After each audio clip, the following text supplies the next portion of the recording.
C'est sûr qu'il y a une pression qui est présente, mais un enfant à la fois.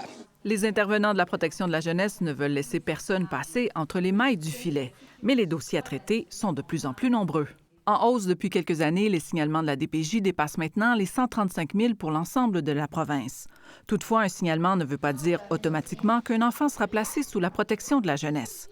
À Montréal, où l'on fait le plus de signalements, c'est presque la moitié des cas de 2022-2023 qui ont été référés à des organismes communautaires. Notre population a besoin de savoir les services qui existent, les organismes communautaires qui existent, et il faut miser sur la prévention.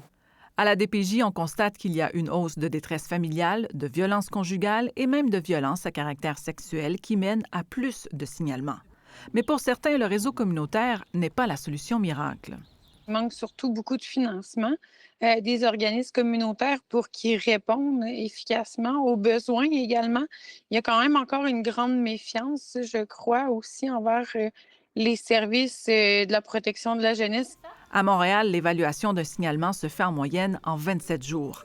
Mais avec presque 20 000 signalements et 30 postes à combler dans une équipe qui devrait en avoir une centaine, la liste d'attente compte présentement 520 enfants. La directrice assure qu'aucun cas urgent n'est en attente. On a mis en place 2 intervenants qui font des appels aux signalants. 2 semaines plus tard, on va l'appeler pour voir est-ce que la situation de l'enfant s'est détériorée. Et si la situation de l'enfant s'est détériorée, on va s'assurer de prioriser cet enfant. Le temps d'attente est beaucoup plus long pour les services en anglais à Montréal. C'est environ une centaine de jours pour une évaluation. Il y a présentement 20 postes à combler dans une équipe qui devrait en compter 39.